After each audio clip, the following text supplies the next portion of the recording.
Welcome back to Read and Discover. My name is Reed, and today we are going to discover the books that I read from December of 2025 to June of 2026. Yes, it's been 6 months since I posted a wrap up, and I'm going to change the way I was doing my wrap ups. I had been planning to do what I'd read in the month, the books that I had acquired in the month, and TBR for the upcoming month all in one video. I've decided that I want to try to break that up into 3 different videos moving forward. So this video will just be the books that I read, and then the next video will be my June TBR. I read in 21 different books from December to May. I only completed 11. I have some that I have DNF'd semi-permanently, some that I just have on pause until I get back to them, and some that are still in progress at the moment. I had some months during the 6 months where I've read very little, and some months where I had good reading months. So a little bit of mixed bag there. So starting in December, the first book that I picked up in December, I picked up as part of the great Guy Gavriel K read that is being hosted by Dr. Philip Chase and Evan at The Nerd Writer. Back in November, they did a discussion on Antigone and decided to read through all of GGK's works in publication order, excluding Antigone, which they had already read. And in December, they started book 1 of the Finivar tapestry called The Summer Tree. And I don't know if it was just me or it was a bad time of it's the first holidays I was going through without since I lost both of my parents. So I just probably wasn't in the right headspace to do a lot of reading there around December. So I just was not feeling this. I was having trouble making any progress in it. And so I have DNF'd it at least temporarily. Later on during the read along, I may go back and try to catch up, but I just was not feeling that. So I didn't read The Summer Tree and didn't attempt, obviously, to read the second and third book in the series.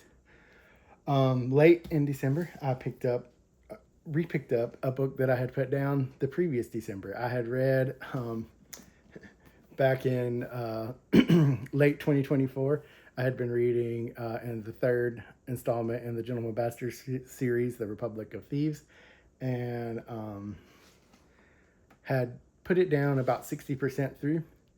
And then I wanted to get this finished before the end of the year, so I picked this back up in late December, and I didn't reread the first 60%. In fact, I had, looking back at my Storygraph journal, I had last read in this December 22nd of 2024, and I picked it back up December 23rd of 2025. So I literally laid it down for a year, picked it back up, finished it, and I have to say, I love this book. It might be my favorite in the series, maybe even more than the Lives of Locke Lamora. I don't know. It's pretty close, but I love this. If you're not familiar with it, the title, The Republic of Thieves, refers to a play that they are having to produce during the book, and I just really want to see somebody do a full play, write out the full play and see somebody actually produce it. I don't know. I love this book. I said it may be my favorite in the series. When I do a reread, we will have to reevaluate that. And if we ever get a publication date for the next book in the series, then I will probably do a reread of the first 3 books. Also, on December 23rd, I received a book called Bloody Crowns, A New History of the 100 Years' War by Michael Livingston. I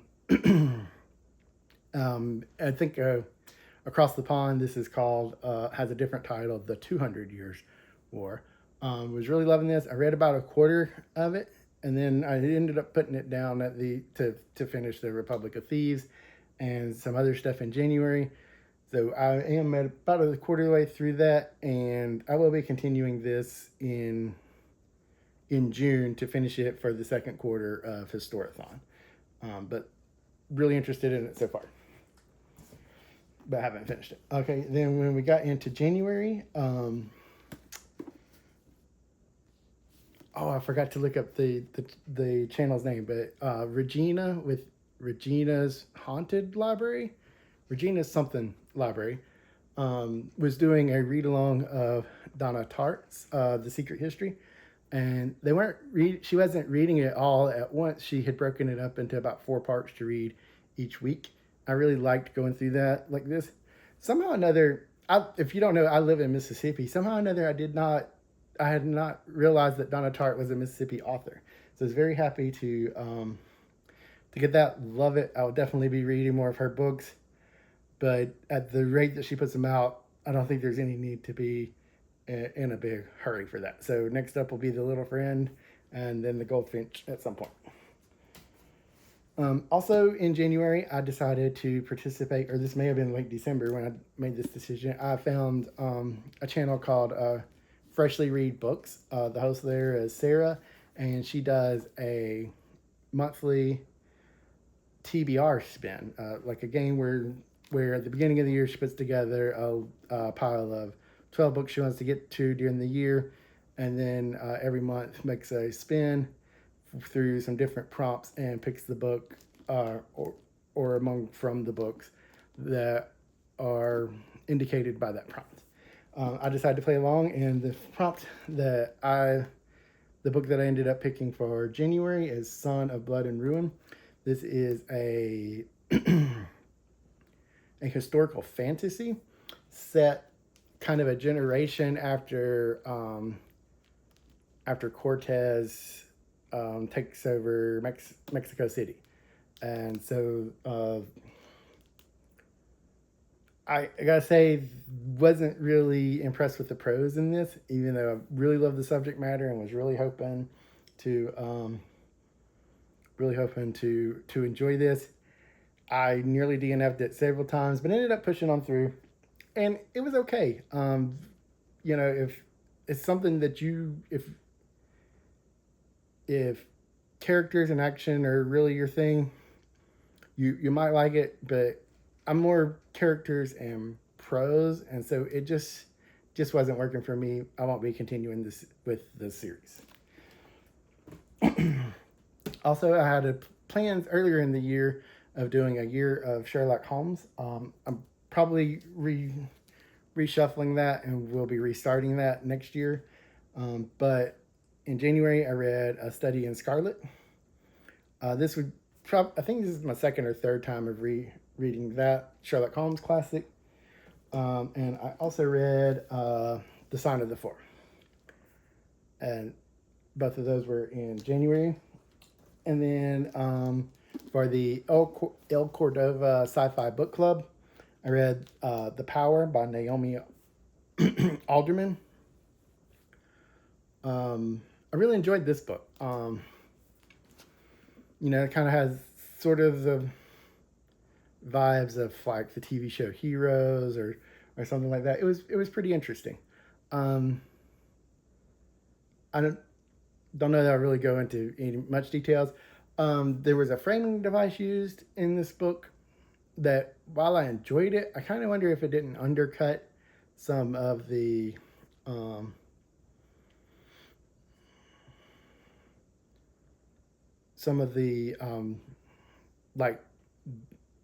believe how he could believe it, because basically the framing device puts it so that this book is kind of authored by someone who couldn't really know the events of the book. So not really sure if that framing device worked or not, but I really enjoyed the book. And the last book I read the last book that I finished in January was a little novella called Picket Line by Elmore Leonard. Love Elmore Leonard. I really need to read more of him. I've probably only read 10 or fewer of his books. this is kind of like a novelization of a screenplay for a movie that he wrote for, and it was published posthumously, um, with an introduction by C.M. Cushions. And I know that last year he had a book out that was sort of a biography on Elmore Leonard that I haven't gotten to. I want to get to soon. And the last book that I read in January is Bound in Venice. This book was brought to my attention from reading a Guy Gavriel book. In The Children of Earth and Sky, the protagonist is a bookbinder in Venice. And when I looked at the acknowledgments of that book, Guy Gavriel actually went through a list of several works that had inspired the story of Children of Earth and Sky. And one of them was Bound in Venice, as a history of like the book publishing industry, like early book publishing industry in like the 16th century Venice. So this is when I'm reading kind of slowly, just sort of a chapter here and there. But I am currently reading through that still. When we got into February, my pick for the February TBR spin came out to be A Clash of Eagles by Alan Smale. This is a speculative fiction, sort of alternate history, maybe with some light fantasy elements of what would have happened, what could have happened if Rome had not fallen in the 5th century and was still around in the 13th century. I think it's the 13th century, where they have sent a invading party to North America. And the main character of this book is they're not called generals, but he's in charge of a Roman legion who is marching across North America. And kind of interesting. I'm definitely going to continue with the series and see where that goes. Oh, and another book that I read some in February was Wild Dark Shore. I was reading it because I was trying to read all of the nominees for the Edgar Awards that I could, but I didn't make much progress in it before it was due back to the library. So that one is sort of at least pause, maybe DNF for a little while. Also in February, I was reading Project Hail Mary. This is another selection from the El Cordova Sci-Fi Book Club. I'm still working on that. I've been working on it kind of slowly. I think I'm maybe about a quarter of the way through. I need to work on that more. I want to try to finish that in June. Moving forward to March, for the Guy Gavriel read. The book for that month was A Song for Arbonne. I didn't finish this in March. It was on into February before I finished this, but I really love this book. I think I finally Guy Gavriel I kind of need to take my time and digest it in smaller chunks. But this was an excellent book. Everything I've read by Guy Gavriel I have loved except for The Summer Tree. So I think it was probably just me at that point. Then also in March, I started on Jane Austen's book club. Jane Austen's bookshelf. So this is a book by Rebecca Romney, who's a rare book seller and collector, and she is writing about, I believe there are 8 chapters about women who would have influenced the writings of Jane Austen, authors that she would have been familiar with during her time. I'm kind of taking that each chapter focuses on a different author, and so I'm kind of taking it sort of chapter at a time and reading that. This is a library copy, but I actually got my own personal copy a couple of weeks ago. I need to get this one returned. Also in March, I was working on quarter one of Historathon, which is early, I guess, prehistory up until 500 AD. And for that, I was had selected Persians, the Age of the Great Kings. I did not make very much progress in that before I got sidetracked with other books. I just wasn't reading quite a lot in March. So this one, I'm only a few pages into it, and I think it's going to get set aside until quarter one of next year. My April book for the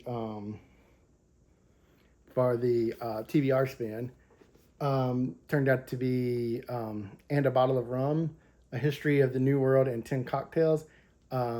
This author is Wayne Curtis. So he's not a historian, he's a travel writer. So, but, you know, a lot of it is based in history. But it's very, very fun read. I don't even drink, but it was very, very fun read. And then into May, I was starting on the May read I believe this is the April read for the Gavriel read, so I'm a little behind on that. Starting on The Lines of Al-Rassan. I know I'm going to love this book. I had already read about 120 pages in this a couple years ago and kind of got sidetracked, set it aside. And I came back to Gavriel. I was reading some of his more recent releases. So I'm looking forward to getting back into this. Should finish this in June. One of my favorite authors had a new book come out May 19th, Michael Connelly, Ironwood. This came out May 19th, and I finished it May 20th. He's always a very fast, entertaining read. This is in his new Catalina series. I have to say, I'm not as big a fan of this series as I am of his Bosch and even Ballard and Lincoln Lawyer series. I'd say these two installments, this is the second in that series, and I would say that it's probably my least favorite series of Michael Connelly, but honestly, the worst Michael Connelly is still better than pretty a lot of things you could be reading. So, also working on Sophocles, the Antigone, Oedipus the King, and Electra. Reading that for May's what is it? Prose and Petticoats YouTube channel. Emily. This was her selection for May. I was reading that. Didn't quite get that finished in May, but be finishing that up in June. And then my May TBR spin book is actually a self-published book, Across the Wire by Stella Talaria. When I was sort of first getting into BookTube, when I saw a channel, Michael K. Vaughn, you may be familiar with, saw his channel. One of the first videos of his I saw, he was really raving about this book. Apparently she also has a BookTube channel, although I don't think I've watched any of it or haven't in a long time. So I don't know if she's still making videos or not. But he was really raving about this book, and I had ordered it. It's been on my shelves for a little while, while it was in my TBR spin pile. And this was my selection for May. And I am maybe a third to halfway through the book, and I'm loving it so far. If all self-published books are of this quality, I'm definitely going to be purchasing more self-published books. I'd have to say, like, the prose in this is much better than the Son of Blood and Rain that I really struggled with. So that is the 21 books I have read, at least some in, between December and May. And have you read any of these? Please let me know what you think about it. And in the next video, we will be looking at the my June TBR. Thank you.